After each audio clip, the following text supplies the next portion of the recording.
Esta gran y antigua ciudad de Jerusalén siempre ha sido una inspiración para mí, puesto que lleva impreso el sello del Hijo de Dios. Hace 2000 años, el Salvador de la humanidad nació en Belén, situada un tanto al sur de aquí. Le trajeron a esta ciudad, al templo, siendo bebé. Aquí María y José oyeron las maravillosas profecías que pronunciaron Simeón y Ana acerca del niño que estaba destinado a ser el Salvador del mundo. Pasó su niñez en Nazaret de Galilea, que está hacia el norte.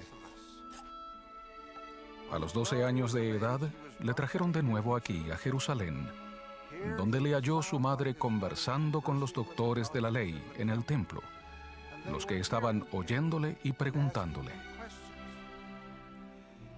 Y cerca de aquí, contemplando esta ciudad, él dijo con pesar: Jerusalén, Jerusalén, que matas a los profetas y apedreas a los que te son enviados.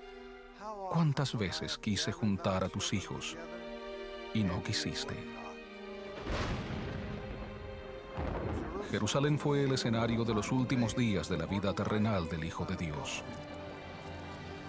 Aquí padeció la agonía del Getsemaní, su arresto, los juicios, su condena, el dolor indescriptible de su muerte en la cruz, su entierro en la tumba de José y su resurrección triunfante. Nadie puede comprender cabalmente el esplendor de su vida, ni la majestad de su muerte, ni la universalidad de su dádiva a la humanidad. Proclamamos junto con el centurión que a su muerte dijo: verdaderamente, este era Hijo de Dios. 2000 años han pasado ya desde que nació en Belén. De cierto, este es un tiempo de rememorar y de rededicar. En nuestra época, el Señor ha llamado a 15 testigos especiales a testificar de la divinidad de Él ante todo el mundo. El llamamiento de ellos es exclusivo. Son apóstoles del Señor Jesucristo, escogidos y comisionados por Él. Se les ha mandado dar testimonio de que Él en realidad vive, y a hacerlo por el poder y la autoridad del santo apostolado que poseen. Les invito a escuchar el testimonio de esos testigos especiales. Nos hablarán desde diversos sitios del mundo, testificando del ministerio preterrenal, terrenal y postterrenal del Señor. Gracias sean dadas a Dios por la dádiva de su Hijo, el Redentor del mundo, el Salvador de la humanidad, el Príncipe de la vida y de paz, el Santo.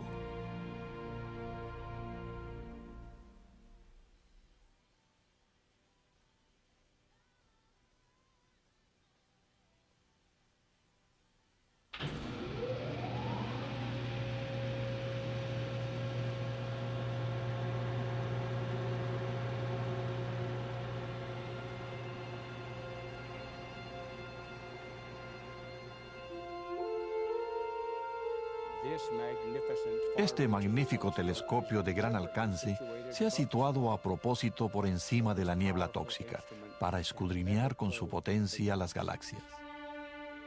Así es en la vida al ver por el lente de la fe, para ver las cosas más claras. También nosotros debemos elevarnos por encima de la contaminación secular, para, como dice el himno, contemplar maravillados la obra de todos los mundos por las manos de Dios creados, cual en el universo son mostrados. De otro modo, no podemos investigar el Evangelio universal de Jesús ni ver las cosas como realmente son. Pero al reconocer la magnitud del cosmos y meditar con humildad en la vastedad de la obra divina, muchísimo antes de que naciera en Belén y se le llegase a conocer como Jesús de Nazaret, nuestro Salvador era Jehová. Ya entonces, bajo la dirección del Padre, Cristo era el Señor del universo, que creó incontables mundos, de los cuales el nuestro es solo uno.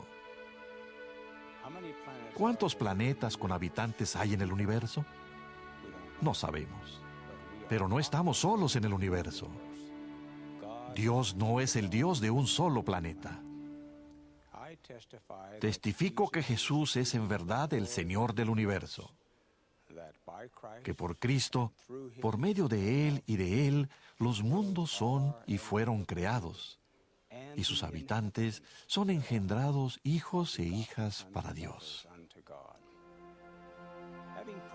Habiéndonos comprado con su sangre expiatoria en la gran y asombrosa expiación, Jesús llegó así a ser nuestro legislador. Mediante la obediencia a sus leyes y a sus mandamientos, podremos volver un día a su presencia y a la de nuestro Padre Celestial. Lo antedicho sobre el universo debiera hacernos caer de rodillas aún ahora, mucho antes del ulterior día del juicio, cuando toda rodilla se doblará y toda lengua confesará que Jesús es el Cristo. Testifico que Jesús cumplió esas grandes funciones como creador y legislador por su deseo de inmortalizar a todos los hijos de nuestro Padre Celestial, y con los más valientes vivir en la casa de su Padre, que tiene muchas moradas.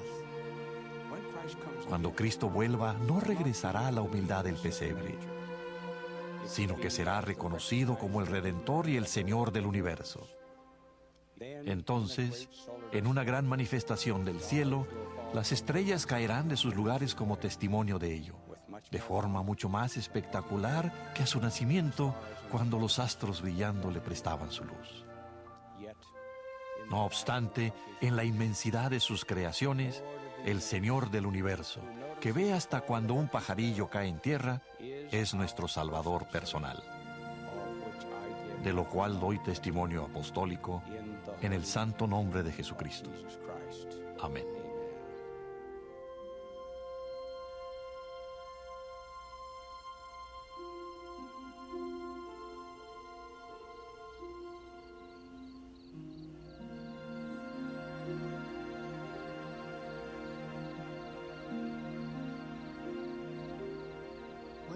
Cuando contemplo las estrellas del cielo, recuerdo que hace unos 4000 años, Jesús el Cristo, que entonces hablaba como Jehová, el Dios del Antiguo Testamento, hizo un convenio con el padre Abraham, que comprendía la promesa de que el Salvador del mundo vendría por el linaje de Abraham y que la descendencia de éste se multiplicaría como las estrellas del cielo.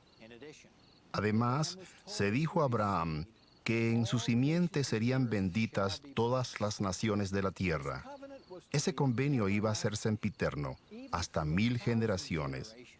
Se prometió a Abraham: en ti continuará este derecho, y en tu descendencia después de ti, sí, con las bendiciones del Evangelio, que son las bendiciones de salvación, sí, de vida eterna.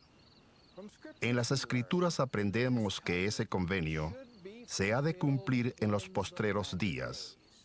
Entonces se predicaría la plenitud de su evangelio, y muchos creerían verdaderamente que Jesucristo es el Hijo de Dios.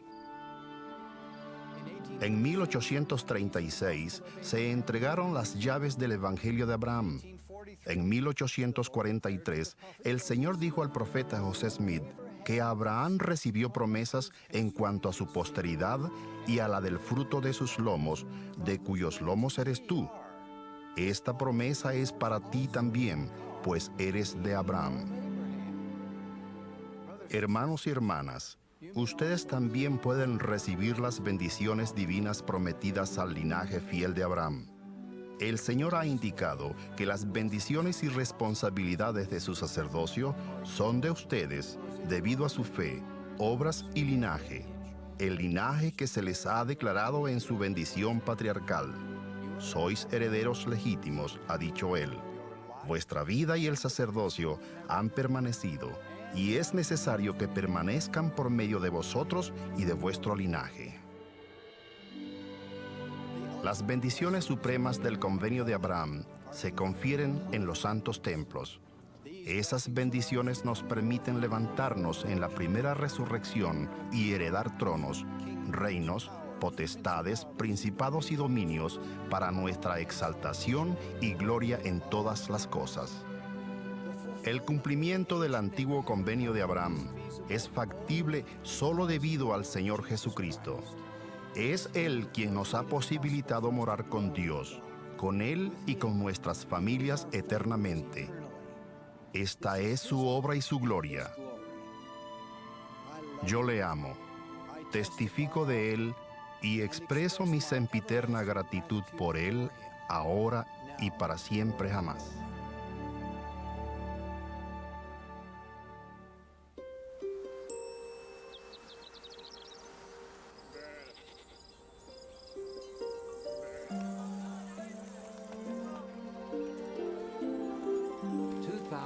Hace 2000 años, dos viajeros, un hombre y una mujer, avistaron el pequeño pueblo de Belén. Ella, estando encinta, había viajado desde Nazaret, un largo viaje que le había resultado muy difícil e incómodo. Debido a la repentina afluencia de visitantes, todos los cuartos y las posadas del pueblo estaban ocupados. El único amparo que hallaron José y María fue un lugar destinado para los animales. Y así nació él, Jesús el Cristo, el Mesías, el amado Hijo de Dios, el creador de soles, de lunas y de agitados océanos, yació envuelto en pañales en el entorno más humilde de la tierra. A muy tierna edad, y durante toda mi vida, me ha maravillado el bello relato del nacimiento del Señor y Salvador Jesucristo. Lo más conmovedor de todo ello fue que lo anunciaron los profetas del Antiguo Testamento y del Libro de Mormón. Ellos conocían el plan de salvación y la parte fundamental que Él tendría en la salvación de la humanidad. El canto de los ángeles que anunciaron a los pastores el mayor acontecimiento de la historia y los magos del oriente que siguieron la estrella de Belén, esos hechos asombrosos hicieron que amara y entendiera a nuestro Salvador. Como su nacimiento, así fue su vida, despreciado y desechado, varón de dolores, experimentado en quebranto, no tuvo dónde recostar su cabeza. Hoy día, cuando la gloria y la fama se traducen en recibir honores y riquezas mundanas, nos parece inconcebible que un hombre solitario, sin hogar, sin influencia política, hubiese cambiado el curso de la historia y de la eternidad. Pero yo les testifico que Él lo hizo. Jesús el Cristo enseñó las palabras de vida, mostró el camino de la verdad, de la paz y de la felicidad. Testifico que cuando Él anduvo en la tierra, miles le miraron a los ojos, anhelando una respuesta, buscando alivio al sufrimiento y al pesar, deseosos de que sus cargas se hiciesen más livianas. Todos los que le miraron a los ojos con fe hallaron curación, paz y felicidad. Como apóstol del Señor Jesucristo, les testifico hoy que llegará la hora en que cada uno de nosotros mirará a los amorosos ojos del Salvador. Y sabremos entonces con certeza que el niño que nació de María fue en verdad el Hijo de Dios, el Salvador del mundo. Sabremos que ningún pesar es tan grande, ningún dolor tan profundo, ninguna carga tan insoportable que Él no pueda aliviar. Él pide que creamos en Él, que aprendamos de Él, que nos esforcemos por seguir sus enseñanzas, que nadie olvide jamás lo sagrado de su nacimiento, viniendo a Él y guardando sus mandamientos. Es mi oración en el nombre de Jesucristo. Amén.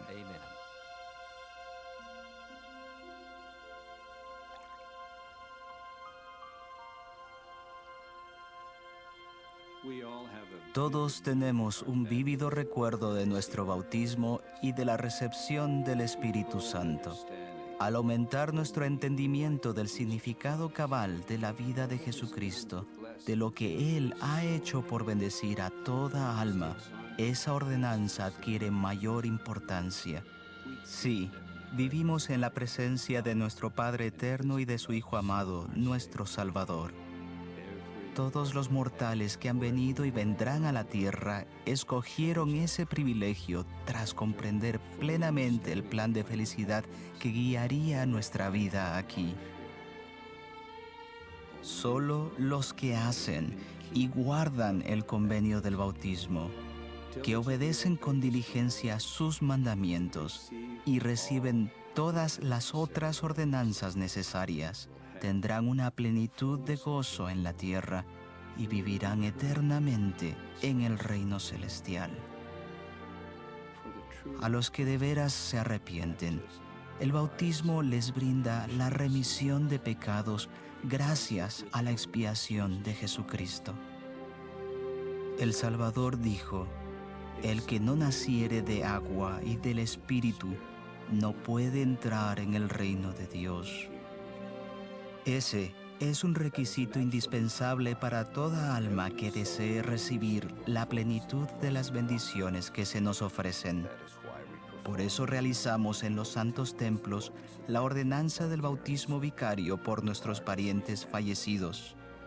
El Maestro mismo se bautizó para cumplir toda justicia.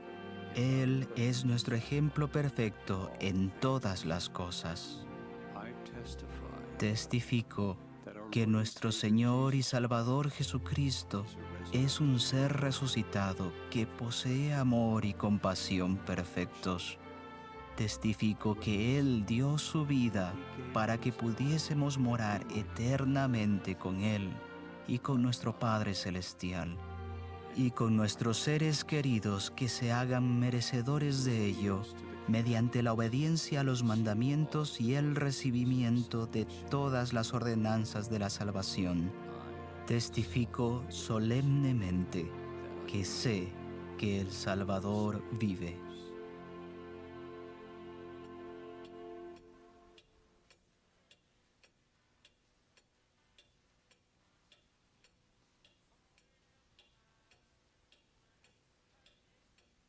Hubo un suceso en mi vida que a menudo me ha recordado el regocijo que se desprende del preguntarse, ¿qué haría el Salvador en esta situación? Llegué con los primeros infantes de marina que arribaron a las costas de Japón tras firmarse el Tratado de Paz al fin de la Segunda Guerra Mundial. El entrar en la devastada ciudad de Nagasaki fue una de las experiencias más tristes de mi vida. Gran parte de ella estaba totalmente destruida. Todavía había muertos sin enterrar. Como tropas de ocupación y establecido el cuartel general, nos pusimos a trabajar. La situación era deprimente y algunos deseamos hacer algo más, por lo que pedimos permiso al capellán de división para reconstruir las capillas cristianas. Debido a las restricciones existentes durante la guerra, esas iglesias casi habían dejado de funcionar y sus edificios habían sufrido daños considerables. Un grupo nos ofrecimos para reparar y revocar esas capillas durante nuestro tiempo libre a fin de que volvieran a usarlas en sus servicios cristianos. No entendíamos el idioma. Todo lo que podíamos hacer era el trabajo de reparación. Buscamos a los clérigos que no habían podido ministrar durante la guerra y les instamos a volver al púlpito. Fue magnífico verles experimentar de nuevo la libertad de practicar sus creencias cristianas. Lo que ocurrió cuando nos íbamos de Nagasaki para volver a casa, no lo olvidaré jamás. Cuando subíamos al tren que nos llevaría a los barcos, muchos de los otros marines comenzaron a hacernos burla. Se despedían de las novias que habían hecho y se reían de nosotros diciendo que nos habíamos perdido el pasarlo bien en Japón por haber perdido el tiempo reparando paredes.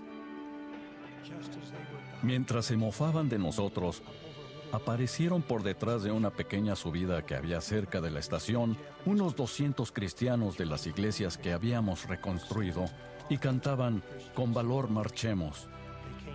Nos llenaron de regalos y se quedaron junto al ferrocarril. Y cuando el tren se puso en marcha, ellos y nosotros estiramos las manos y nos tocamos los dedos en despedida. No podíamos hablar, ahogados por la emoción, agradecidos por haber podido ayudar un poco a restablecer el cristianismo en un país después de la guerra. Sé que Dios vive. Sé que todos somos sus hijos y que Él nos ama. Sé que Él envió a su Hijo al mundo para que fuese el sacrificio expiatorio por todo el género humano. Y los que acepten su evangelio y le sigan, tendrán la vida eterna, que es el mayor de todos los dones de Dios. Sé que Él dirigió la restauración del evangelio sobre la tierra mediante el ministerio del profeta José Smith. Sé que la única alegría y felicidad duraderas que tendremos en nuestra experiencia terrenal la hallaremos al seguir al Salvador, al obedecer su ley y guardar sus mandamientos. Él vive. Este es mi testimonio que doy a ustedes en su santo nombre, el nombre de Jesucristo. Amén.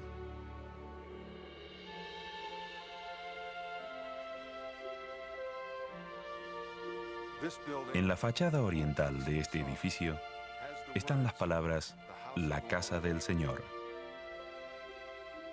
La primera vez que di unos pasos por el interior de este templo,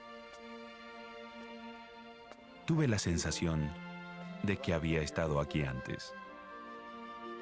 De inmediato, se me ocurrió que lo que me era familiar era un sentimiento de paz más grande de lo que jamás había sentido, pero que creí reconocer y casi recordar. Antes de venir a esta vida, conocimos a nuestro Padre Celestial y a su amado Hijo. Sentimos paz al estar con ellos y añoramos el volver a estar con nuestros seres queridos. Los templos que han sido dedicados son lugares sagrados a donde puede venir el Salvador resucitado. En ellos sentimos la paz de la relación que tuvimos con Él en la vida anterior. Allí hacemos los convenios que nos ayudan a venir a Él en esta vida y los cuales le permitirán, si guardamos las promesas que le hicimos, llevarnos de nuevo al Padre con nuestra familia. Cada parte de estos edificios y todo lo que en ellos se lleva a cabo reflejan el amor del Salvador por nosotros y nuestro amor hacia Él. Eso lo sentí un día cuando me encontraba en una de las torres de este templo. En un pequeño cuarto que casi nunca se ha usado, vi exquisita carpintería de la era pionera. Recuerdo el asombro que me invadió al imaginarme a los obreros que con tanto cuidado habían tallado y acabado las molduras. Trabajaron con gran esfuerzo, sin herramientas eléctricas, en un lugar al que solo mirarían el Señor y seres celestiales. No lo hicieron para el hombre ni por elogios, sino para el Señor y su casa. Sabían, tal como yo, que Él vive y que había pedido a su pueblo que se congregara y fuese digno de edificarle un templo para que Él los dirigiese y bendijese. Sé que Él vive. Sé que José Smith fue su profeta y que vio en visión no solo la forma de las ventanas de uno de los primeros templos, sino templos por toda la tierra. En su bondad, el Señor ha confiado a sus siervos las llaves del sacerdocio que se ejercen en estos templos, por nosotros y nuestros parientes muertos, y para llevar a cabo la obra para el glorioso regreso de Él. Esto es cierto y brinda paz a mi corazón. En el nombre de Jesucristo. Amén.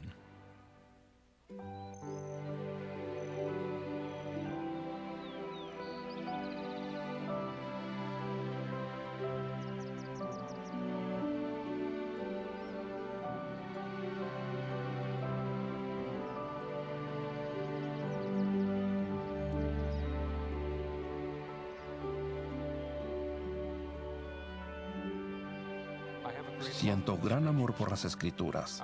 Me encanta leer acerca de la vida terrenal de Jesucristo. Hay tanto en su vida que puede elevarnos, inspirarnos y fortalecernos en tiempos de necesidad.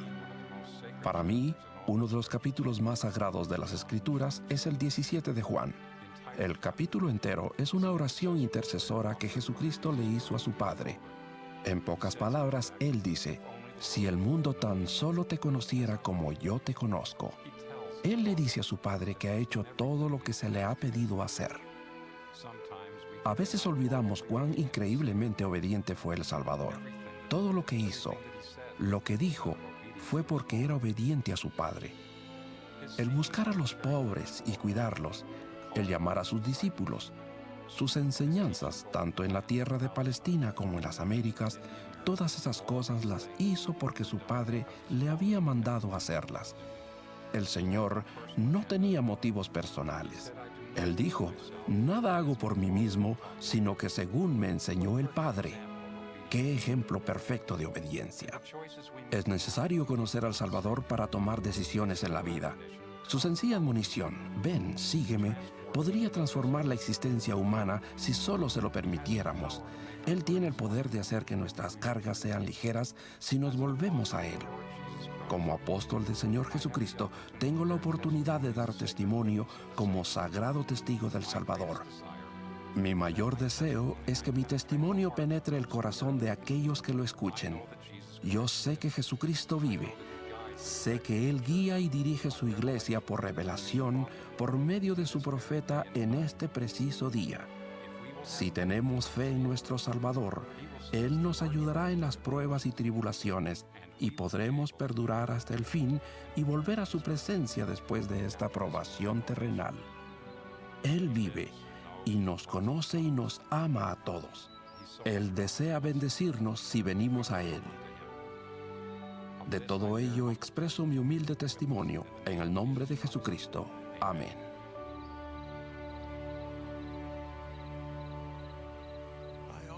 A menudo pienso en el momento en que hace algunos años el presidente Kimball me llamó para que fuera al templo. En ese tiempo yo era ayudante de los 12. Y él me llamó para que fuera a verlo al 4º piso del templo. Le dije que iría y él replicó: ahora mismo. Mientras me dirigía al templo, el corazón me empezó a latir más rápido, pues no sabía para qué me había pedido que fuera allí. Me llevó a un pequeño cuarto en el que yo nunca había estado. Y ahí el presidente Kimball me entrevistó en cuanto a mi dignidad. Y naturalmente, me quedé sorprendido por la manera en que me hablaba, ya que no tenía idea del por qué me encontraba allí. Luego me indicó que nos pusiéramos de pie, y mientras me encontraba al lado de ese hombre maravilloso que me tomaba de las manos, me dijo: con todo el amor que poseo, lo llamo para que ocupe la vacante del quórum de los 12.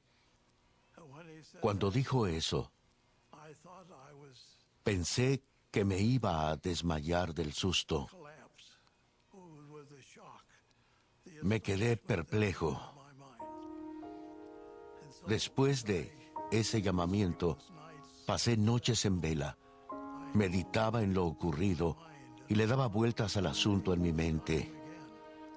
Él no dijo, como presidente de la iglesia, sino que dijo, al modo tan humilde de él, con todo el amor que poseo.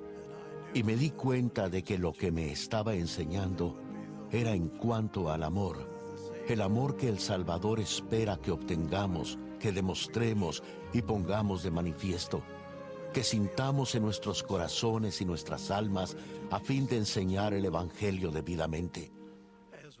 Al visitar a la gente de otras partes del mundo y dar testimonio del Dios viviente, viene a mi corazón el cálido y reconfortante sentimiento de que Él es real, de que Dios vive, de que Él es nuestro Padre Celestial y de que Jesús es el Cristo, el Hijo unigénito en la carne. Sé que eso es verdadero. De esas cosas doy mi afirmación, mi testimonio, mi conocimiento y el fervor que llevo en mi corazón de que esto es verdadero, en el nombre de Jesucristo nuestro Salvador. Amén.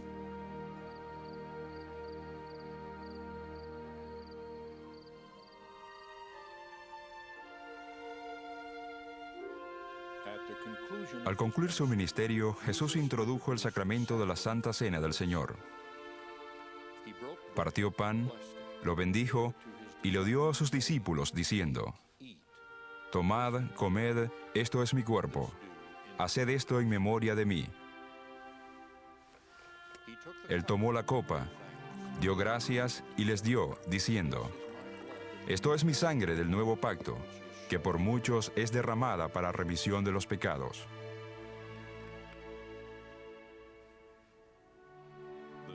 El sacramento de la Cena del Señor es una renovación de los convenios y de las bendiciones del bautismo. Se nos manda arrepentirnos de nuestros pecados y venir al Señor con un corazón quebrantado y un espíritu contrito y participar de la Santa Cena. Al tomar de este pan, testificamos que estamos dispuestos a tomar sobre nosotros el nombre de Jesucristo y a recordarle siempre y a guardar sus mandamientos. Cuando obedecemos este convenio, el Señor renueva el poder purificador de nuestro bautismo. Nos hallamos limpios y siempre podemos tener su Espíritu con nosotros. La administración de la Santa Cena y la renovación de convenios y la purificación que se llevan a cabo al participar de la Santa Cena son los actos más importantes de la adoración dominical de los santos de los últimos días. Lo hacemos en memoria de la sangre del Hijo unigénito, Jesucristo. Él ocupa el lugar central de nuestra fe. Él es nuestro Salvador y nuestro Redentor. Este año en el que celebramos el 2000 aniversario de su nacimiento, agrego mi testimonio al de sus otros apóstoles.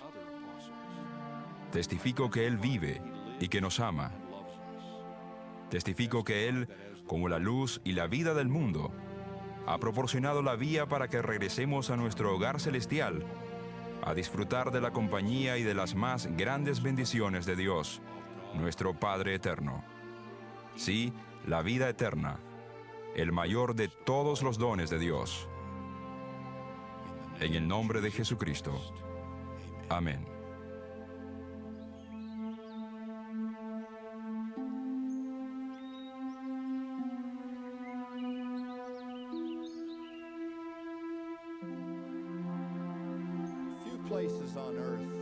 Pocos lugares de la tierra son tan sagrados e importantes como este pequeño olivar aquí en el Monte de los Olivos, en Jerusalén. Fue aquí, en el jardín de Getsemaní, en su última noche en la tierra, que Jesús dejó a sus apóstoles y descendió solo a las profundidades de la agonía, que sería su sacrificio expiatorio por los pecados de todo el género humano. Moviéndose lentamente, arrodillándose y postrándose, exclamó: Abba, Padre, todas las cosas son posibles para ti. Aparta de mí esta copa, mas no lo que yo quiero, sino lo que tú. Para el ferviente seguidor de Cristo, es algo sumamente maravilloso el hecho de que el sacrificio voluntario y misericordioso de una sola persona pudiese satisfacer las demandas infinitas y eternas de la justicia, expiara todo delito humano, soportara toda enfermedad terrenal, sintiera toda aflicción, dolor y pérdida personales. Pero testifico que eso es exactamente lo que Cristo hizo por cada uno de nosotros. Doy solemne testimonio de que la expiación de Jesucristo es el cimiento caritativo y el acto central del plan eterno de Dios para nuestra salvación y felicidad. ¿Debería extrañarnos que en este lugar caminemos en silencio y con reverencia? ¿Debería extrañarnos que hagamos convenios sagrados debido al amor que aquí se manifestó? ¿Debería extrañarnos que Cristo, el mayor de todos, bebiera aquí la amarga copa y no desmayara, para que no sufriéramos si nos arrepentimos y venimos a Él? Declaro mi asombro y maravilla, mi adoración y testimonio apostólico de Él. En su nombre redentor, el Señor Jesucristo. Amén.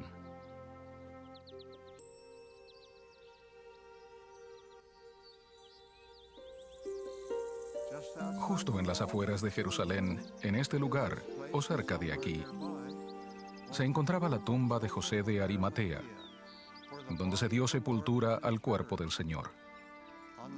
Al tercer día, después de sepultarlo, vinieron María Magdalena y la otra María a ver el sepulcro. Y hubo un gran terremoto, porque un ángel del Señor descendiendo del cielo y llegando, removió la piedra y se sentó sobre ella. Mas el ángel dijo a las mujeres: no temáis vosotras, porque yo sé que buscáis a Jesús, el que fue crucificado. No está aquí, pues ha resucitado como dijo. Venid, ved el lugar donde fue puesto el Señor. Estas son las palabras más reconfortantes de toda la historia de la humanidad. La muerte, universal y definitiva, había sido conquistada. ¿Dónde está, oh muerte, tu aguijón? ¿Dónde, oh sepulcro, tu victoria? El Señor resucitado apareció primero a María. Él le habló y ella contestó. Él era real, estaba vivo. Aquel cuyo cuerpo había sido sepultado en muerte. Con razón, cuando más tarde Tomás lo vio con las manos y el costado heridos, exclamó maravillado: Señor mío y Dios mío. Eso nunca había ocurrido. Solo había habido muerte sin esperanza. Ahora había vida eterna. Únicamente un Dios podría haberlo hecho. La resurrección de Jesucristo fue el gran acontecimiento culminante de su vida y misión. Fue la piedra de coronamiento de la expiación.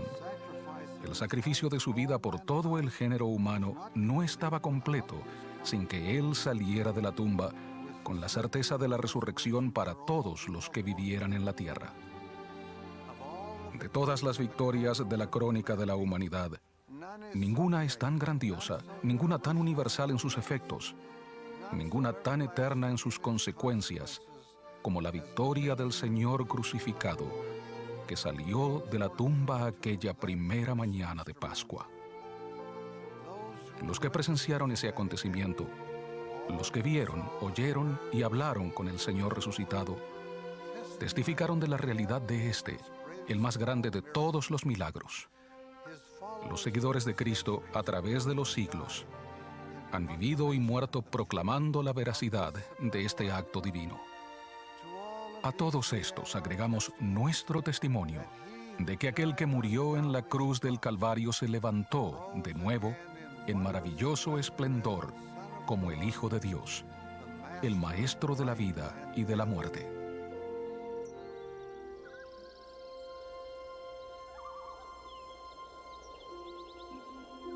Cuando al principio el Salvador mandó a sus apóstoles ir por todo el mundo, su iglesia era muy pequeña, con miembros esparcidos en la región geográfica que hoy se conoce como el Medio Oriente. Sus dinámicos apóstoles, como Pedro, Santiago, Juan y Pablo, que viajaban mayormente a pie o en barco, hicieron todo lo posible para mantener unido al pequeño rebaño. Pero las distancias y la falta de comunicación hicieron la obra muy difícil. Ellos mismos sabían que el futuro traería una apostasía de las enseñanzas del Evangelio. Sabían también que un día vendría al mundo una restauración de la plenitud del Evangelio de Jesucristo. Testifico que la restauración del Evangelio se llevó a cabo, empezando con la aparición de nuestro Padre Celestial y del Señor Jesucristo al profeta José Smith en la primavera de 1820. Desde aquel día glorioso, más de 90 hombres han sido llamados a servir como apóstoles con la misma responsabilidad que tenían los de antaño, de enseñar a todas las naciones que Jesús es el Cristo, el Hijo de Dios, nuestro Padre eterno. Hoy, gracias a los aviones de retropropulsión y a la extraordinaria tecnología, nuestro ministerio se extiende hasta las partes más remotas del mundo. Desde 1820, más de 750,000 misioneros regulares han prestado servicio en el mundo, enseñando y testificando acerca de Cristo en más de 100 idiomas y en 137 naciones y territorios. Les testifico que la voluntad de nuestro Padre Celestial, a través de su amado Hijo, el Señor Jesucristo, es que esta obra siga adelante. Es por Él y por medio de Él que nuestros misioneros expresan su humilde y sincero testimonio. Soy testigo de ello. Llegué a saber por mí mismo acerca de la veracidad de esta obra y de la divinidad del Salvador mientras servía como misionero en Inglaterra hace 50 años. Lo sé con más certeza hoy día, mediante experiencias demasiado numerosas y sagradas para mencionarlas. Este es su evangelio. Él está a la cabeza, santo, divino, supremo, lleno de poder, majestad, gracia y verdad. Él vivió por nosotros y murió por nosotros porque nos ama. Le amo más profunda y poderosamente que lo que pueda expresar. Él es mi Señor, mi Salvador, mi Redentor y amigo. Sé que Jesucristo es el Hijo de Dios, nuestro Padre eterno. Él vive y dirige su iglesia hoy día mediante su profeta y sus apóstoles. Su gran obra continuará rodando hasta que llene toda la tierra. Este es mi testimonio, en el nombre del Señor Jesucristo. Amén.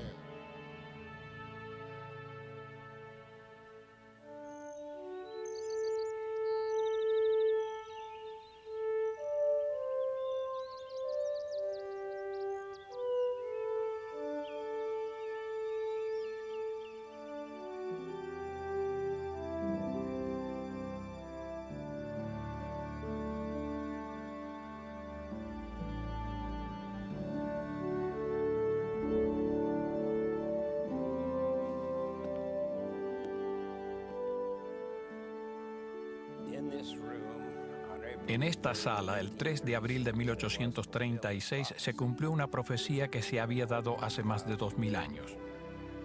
Las palabras finales del Antiguo Testamento, dadas por el profeta Malaquías, profetizaron: «He aquí, yo os envío el profeta Elías, antes que venga el día de Jehová grande y terrible. Él hará volver el corazón de los padres hacia los hijos y el corazón de los hijos hacia los padres, no sea que yo venga y hiera la tierra con maldición». Cuando el ángel Moroni apareció al profeta José Smith, citó muchas escrituras, entre ellas esta, que aparece como la segunda sección de Doctrina y Convenios. Entonces, en ese día de 1836, José Smith y Oliver Cowdery se inclinaron aquí en solemne y silenciosa oración. Y tras orar, José dijo: «El velo fue retirado de nuestras mentes, y los ojos de nuestro entendimiento fueron abiertos. Vimos al Señor sobre el barandal del púlpito». El Señor les habló, y luego Moisés apareció, y les entregó las llaves del recogimiento de Israel. Elías les entregó las llaves del evangelio de Abraham, y luego sucedió.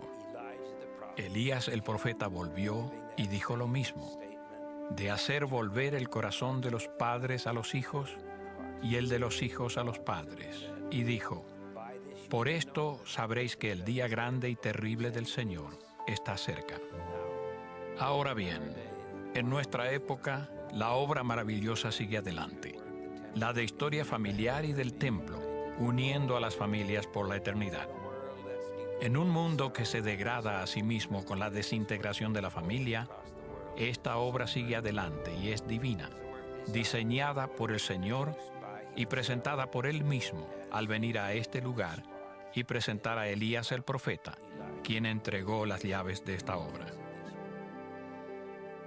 Testifico que Jesús es el Cristo, que esta es una obra divina. La mente del hombre no puede haberla concebido. Es verdad.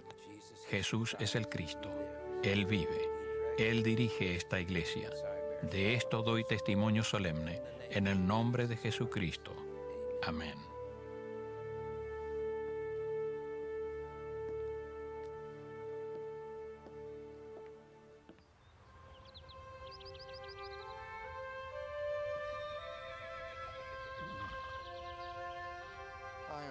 Me siento humilde al estar en este terreno sagrado de la histórica Nabú.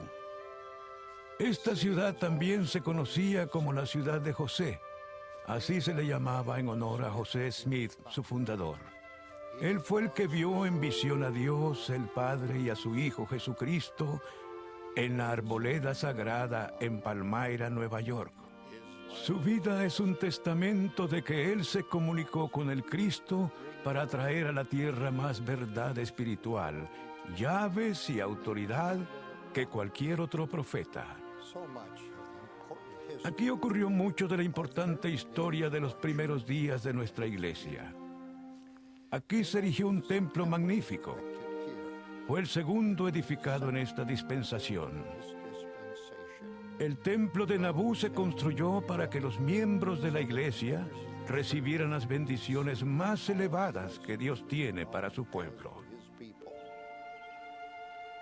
Al caminar por estas piedras de los cimientos sagrados del templo de Nabú, mi alma se siente sobrecogida. El último día, antes de que se cerrara el templo y los santos se marcharan, muchos de ellos prácticamente vivieron en el templo.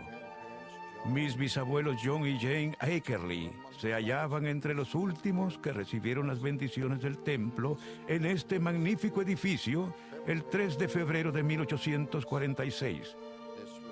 Eso fue providencial porque John Akerly falleció en Winter Quarters. Con el tiempo, este magnífico templo se edificará otra vez para la gloria del Señor. Aquí es donde la pila bautismal del templo se hallaba ubicada. El Salvador dijo a Nicodemo: el que no naciere de agua y del Espíritu no puede entrar en el reino de Dios. La salvación, tanto para los vivos como para los muertos, depende de esta y de otras ordenanzas, todo lo cual es una confirmación poderosa de mi creencia de que Jesús es el Cristo. En los Getsemanís de la vida que todos tenemos, y con frecuencia en mi llamamiento actual, me he arrodillado para acudir en busca de ayuda con un espíritu humilde al único lugar que podía hacerlo. A menudo agonizaba en el espíritu, suplicando a Dios de todo corazón que me sostuviera en la obra que he llegado a apreciar más que la vida misma. En ocasiones he sentido la terrible soledad de las heridas del corazón, de la intensa agonía, los bofetones de Satanás y el consuelo cálido y protector del Espíritu del Maestro. También he sentido la abrumadora carga de las dudas personales por considerarme incapaz e indigno, el momentáneo sentimiento de estar desamparado para ser luego fortalecido más de lo que esperaba. He ascendido a un monte Sinaí espiritual docenas de veces en busca de comunicación y de instrucciones. Ha sido como si ascendiera penosamente un casi verdadero monte de la transfiguración, y en ocasiones he sentido gran fortaleza y poder en la presencia del Divino. Este sentimiento sagrado y especial ha sido una sustentadora influencia y a menudo un compañero íntimo. Al servir en el llamamiento del Santo Apostolado, considero que soy un hombre muy común. Aún así, reconozco con agradecimiento un don especial. Tengo el conocimiento certero de que Jesús de Nazaret es nuestro Salvador divino. Yo sé que Él vive. Sé que mediante la agonía inexpresable de la expiación, los hombres y las mujeres, si se arrepienten, pueden ser perdonados de sus pecados. Debido al milagro de la resurrección, todos resucitarán. Siento su amor y me asombra el precio que Él pagó por cada uno de nosotros. Me pregunto cuántas gotas de sangre se derramaron por mí. Este es el testimonio que doy de Él. Sí, en el nombre de Jesucristo. Amén.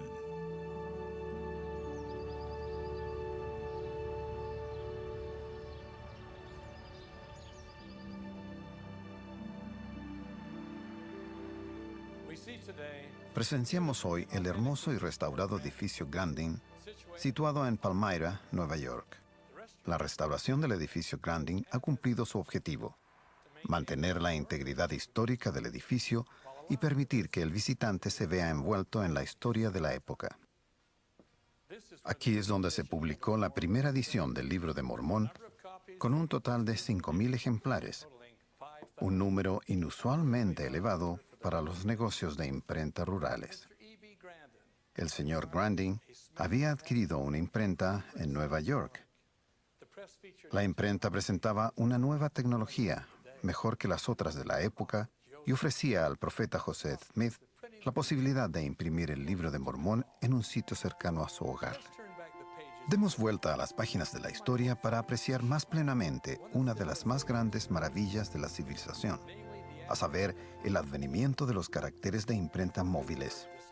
Antes de que Gutenberg descubriera las posibilidades de los caracteres móviles, todo se imprimía con una pluma, letra por letra, línea por línea, página por página. El señor Grandin publicó el Libro de Mormón con caracteres de imprenta móviles.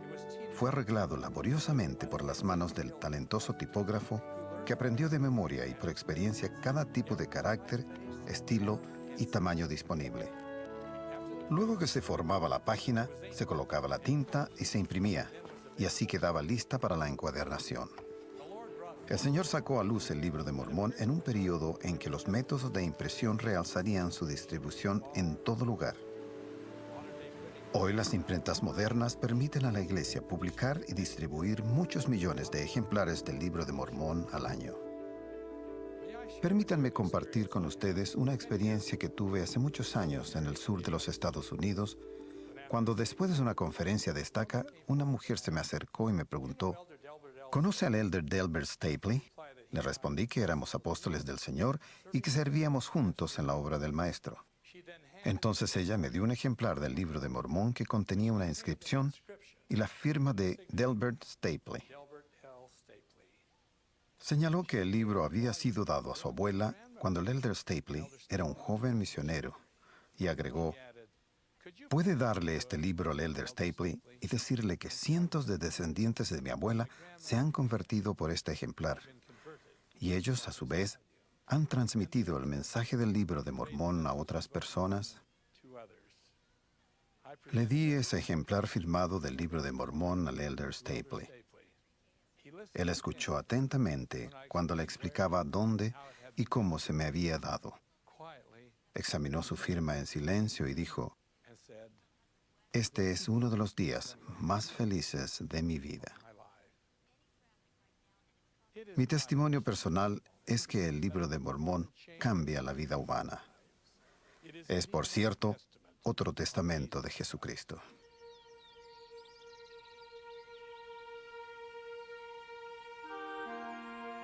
Qué privilegio es estar aquí en el Cerro de Cumorah y reflexionar en los momentos trascendentales que se desplegaron el 22 de septiembre de 1827, cuando el joven labrador y profeta tomó caballo y carruaje y al caer la noche se dirigió al cerro donde recibió un antiguo registro del ángel Moroni.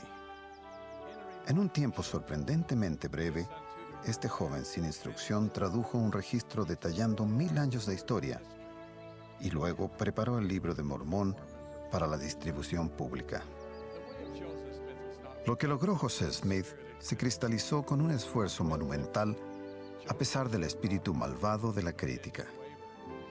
Más tarde, él declaró: pero mediante la sabiduría de Dios, las planchas permanecieron seguras en mis manos hasta que cumplí con ellas lo que se requirió.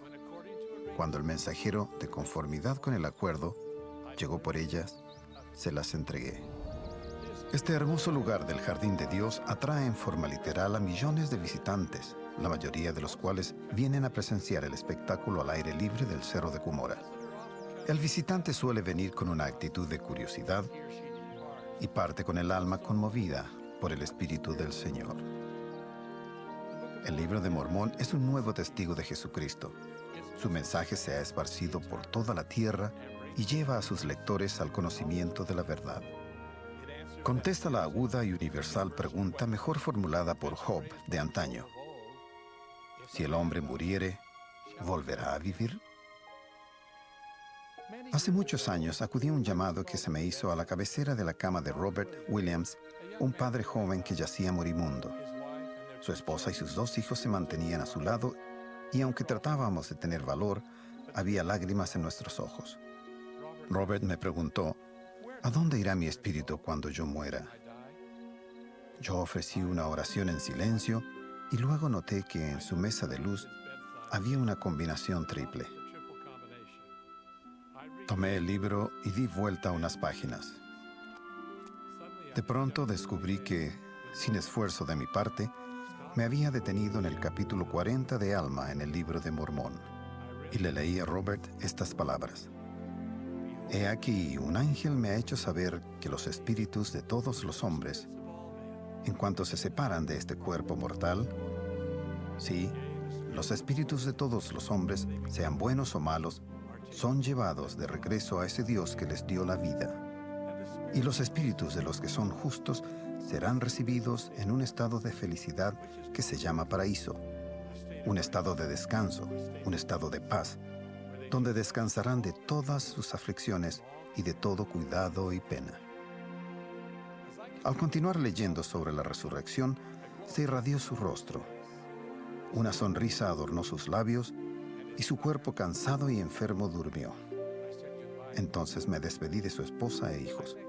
Volví a verlos en el funeral de Robert Williams. En los preciosos rincones de la memoria, recuerdo esa noche en la que un padre suplicaba por la verdad y escuchó la respuesta a su pregunta desde el libro de Mormón. Fui yo el que leyó las palabras, pero Dios dio vuelta a las páginas. Sí, nuestro Padre Celestial contesta nuestras oraciones en su propio tiempo y a su manera. Doy testimonio apostólico de que Jesús es el Salvador del mundo y de que Él y su Padre se aparecieron al profeta José Smith para dar comienzo a la dispensación del cumplimiento de los tiempos. Y así lo declaro en el santo nombre de Jesucristo. Amén.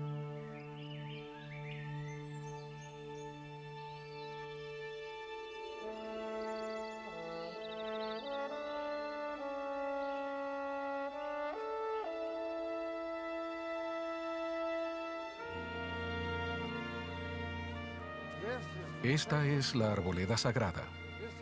Este terreno santo es reverenciado por los santos de los últimos días de todo el mundo. Aquí es donde comenzó todo, el milagro de esta gran obra que se ha extendido por toda la tierra. Este es el escenario de la primera visión. Fue aquí donde Dios, el Eterno Padre, apareció junto con su amado Hijo Jesucristo, el Señor resucitado. El Padre, señalando a su Hijo, dijo: «Este es mi Hijo amado. Escúchalo». ¿Se dan cuenta de la importancia que tiene esa declaración? Aquí estuvo Dios, el Eterno Padre, el Todopoderoso, dando su testimonio en palabras claramente habladas. No se ha dado testimonio más importante ni más convincente del Señor resucitado que este, el de su propio Padre. Las cortinas que habían estado cerradas por siglos ahora se abrían. Una nueva y gloriosa dispensación del Evangelio se iniciaba, presentando aún otras revelaciones maravillosas. Otro testamento de Jesucristo salía a la luz para hablar como una voz que sale desde el polvo.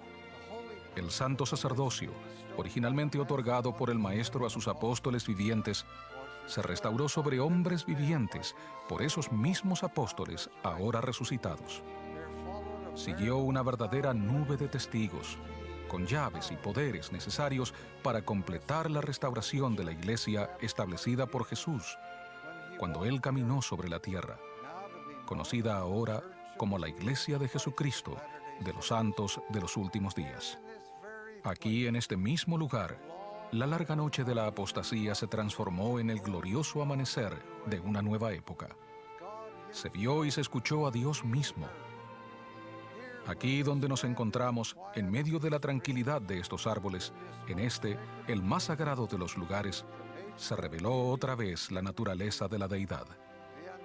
La mente despejada y receptiva de un muchacho se convirtió en el instrumento de la revelación que aquí se dio y de las muchas más que seguirían. Siendo yo el 15º sucesor de José Smith y el portador del manto profético que vino sobre él, declaro solemnemente mi testimonio de que el relato del profeta José de esos eventos es verdadero, que aquí el Padre dio testimonio de la divinidad de su Hijo, de que el Hijo instruyó al joven profeta, y que siguió una serie de acontecimientos que llevaron a la organización de la única iglesia verdadera y viviente sobre la faz de toda la tierra, con la cual dijo: yo, el Señor, estoy bien complacido. De la realidad y de la personalidad del Dios viviente y de su Hijo, nuestro Redentor, soy testigo reverente y solemne, y hablo estas palabras por el poder del Espíritu Santo, en el nombre sagrado de Jesucristo. Amén.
Cuánto amo a mi Señor y Salvador Jesucristo. Su comisión divina y su divino amor nos motivan a todos en esta obra. Amo a mis hermanos, todos son leales. Ellos responden sin vacilar a todo llamamiento. Son verdaderos discípulos del Señor Jesucristo. Es Él, Jesucristo, quien está a la cabeza de esta iglesia que lleva su nombre sagrado. Él vela por ella, Él la guía. Estando a la diestra de su Padre, Él dirige esta obra. Unidos y en calidad de sus apóstoles autorizados y comisionados por Él para hacerlo, manifestamos nuestro testimonio de que Él vive y de que vendrá otra vez a reclamar su reino y reinará como Rey de Reyes y Señor de Señores. De esto tenemos la certeza y damos testimonio apostólico en su santo nombre. Sí, el nombre de Jesucristo. Amén.